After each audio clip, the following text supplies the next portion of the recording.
ಸ್ನೇಹಿತರೆ, ಯಶೋಧ ಚಾನಲ್ಗೆ ತಮಗೆಲ್ಲರಿಗೂ ಸ್ವಾಗತ.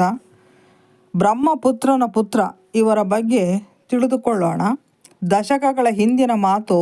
ಬ್ರಹ್ಮಪುತ್ರ ನದಿಯ ದೊಡ್ಡ ದ್ವೀಪ ಮಜುಲಿಯ ಮರಳಿನ ಹಾಸಿಗೆಯಲ್ಲಿ ಧಗೆಯನ್ನು ತಾಳದೆ ಸಾವಿರಾರು ಹಾವುಗಳು ಒದ್ದಾಡಿ ಪ್ರಾಣ ಬಿಟ್ಟಿದ್ದವು.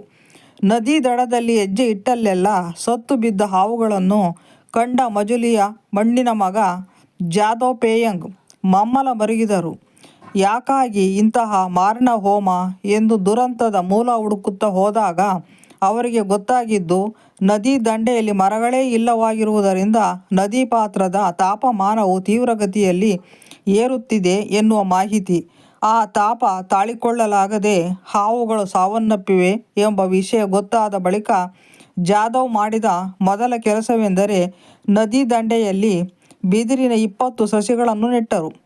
4.5 ದಶಕಗಳ ಹಿಂದೆ ಹೀಗೆ ಶುರುವಾದ ಅವರ ಮರ ಬೆಳೆಸುವ ಕೈಂಕರ್ಯದಲ್ಲಿ ಇದೀಗ ಸೃಷ್ಟಿಯಾಗಿದ್ದು 1360 ಎಕರೆಯಷ್ಟು ವಿಸ್ತೀರ್ಣದ ಕಾಡು.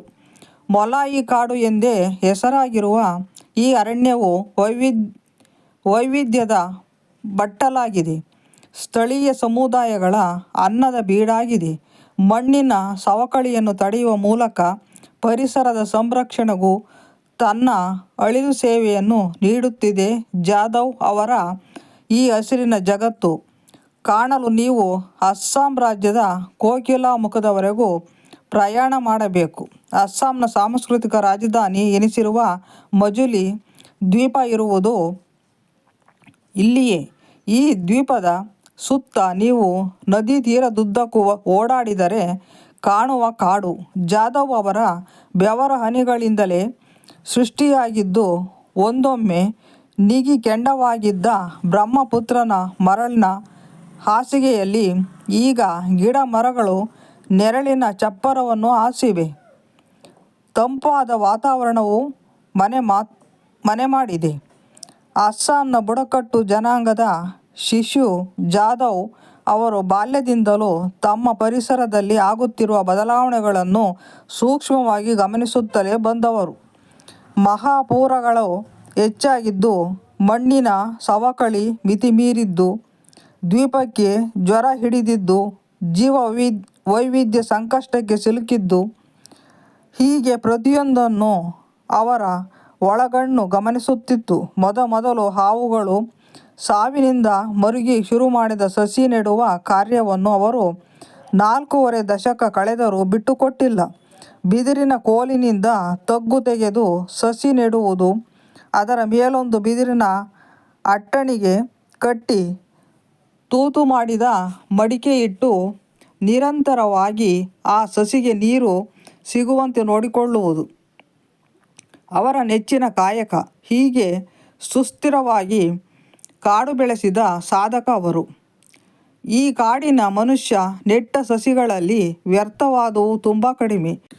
ಬಟ ಬಯಲಾಗಿದ್ದ ಜಾಗ ಹೇಗೆ ಕಾಡಿನ ರೂಪ ಪಡೆಯಿತು ಎಂಬುದನ್ನು ಈಗ ನೆನಪಿಸಿಕೊಂಡರೆ ಸೋಜಿಗವಾಗುತ್ತದೆ.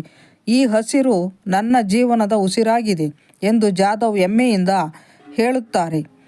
ಜಾದವ್ ಅವರು ಬೆಳೆಸಿರುವ ಕಾಡಿನಲ್ಲಿ ಹುಲಿಗಳು, ಆನೆಗಳು, ಖಡ್ಗಮೃಗಗಳು, ಜಿಂಕೆಗಳು, ಮಂಗಗಳು, ಮೊಲಗಳು, ಹದ್ದುಗಳು, ನೂರಾರು ಪ್ರಭೇದಗಳ ಪಕ್ಷಿಗಳು ಆಶ್ರಯ ಪಡೆದಿರುವುದು ಕಂಡುಬಂದಿದೆ. ಅರಣ್ಯ ಇಲಾಖೆಯ ಅಧಿಕಾರಿಗಳು ಒಂದೊಮ್ಮೆ ಆನೆಗಳ ಹಿಂಡಿನ ಜಾಡು ಹಿಡಿದು ಬಂದಾಗ ಇಂತಹದ್ದೊಂದು ಹಸಿರಸಿರಿ ಬ್ರಹ್ಮಪುತ್ರ ನದಿಯ ದಡದಲ್ಲಿ ಮೈದಳೆದು ನಿಂತಿರುವುದು ದೇಶದ ಗಮನಕ್ಕೆ ಬಂದಿತ್ತು. ಕಾಡಿನಲ್ಲಿ ಕಾಣಸಿಗುವ ನೂರಾರು ಪ್ರಭೇದಗಳ ಸಸಿಗಳನ್ನು ಅವರು ನೆಟ್ಟು ಬೆಳೆಸಿದ್ದಾರೆ.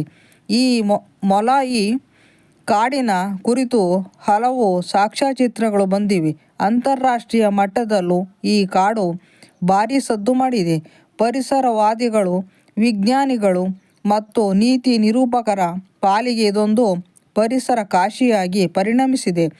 ಜನರ ಸಹಭಾಗಿತ್ವವಿದ್ದರೆ ಹವಾಮಾನ ವೈಪರೀತ್ಯವನ್ನು ಹೇಗೆ ಮೆಟ್ಟಿ ನಿಲ್ಲಬಹುದು ಎಂಬುದಕ್ಕೂ ಈ ಕಾಡು ಒಂದು ಜ್ವಲಂತ ಸಾಕ್ಷಿಯಾಗಿದೆ. ಜಾದವ್ ಅವರು ತಾವು ಬೆಳೆಸಿದ ಕಾಡಿನ ಮಧ್ಯದಲ್ಲಿಯೇ ಮನೆ ಮಾಡಿಕೊಂಡಿದ್ದರು. 2012ರಲ್ಲಿ ಕೋಕಿಲಮುಖಕ್ಕೆ ಸ್ಥಳಾಂತರಗೊಂಡರು. ಆದರೆ ಪ್ರತಿದಿನದ ಕಾಡಿನ ಯಾತ್ರೆ ಎಂದಿಗೂ ತಪ್ಪಿಲ್ಲ. ಕುಟುಂಬದ ಉಪಜೀವನಕ್ಕಾಗಿ ಎಮ್ಮೆ ಹಾಗೂ ದನಗಳನ್ನು ಸಾಕಿರುವ ಅವರು ಹಾಲು ಮಾರಾಟದಿಂದ ಸಿಕ್ಕ ಹಣದಲ್ಲಿ ಸರಳ ಜೀವನ ನಡೆಸುತ್ತಿದ್ದಾರೆ.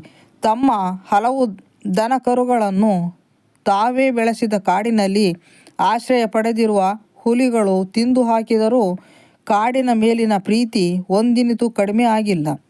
ಹುಲಿಗಳ ಮೇಲೆ ಕೂಡ ಅವರು ಸಿಟ್ಟು ಮಾಡಿಕೊಂಡಿಲ್ಲ. ಕಾಡನ್ನು ಅತಿಕ್ರಮಿಸಲು ಹೊರಟವರ ಮೇಲೆ ಮಾತ್ರ ಅವರಿಗೆ ಕೆಂಡದಂತಹ ಕೋಪ. ಹಲವು ವಿಶ್ವವಿದ್ಯಾಲಯಗಳ ಪಠ್ಯಕ್ರಮದಲ್ಲೂ ಜಾಧವ್ ಅವರ ಸಾಧನೆಯ ಕಥೆ ಇದೆ.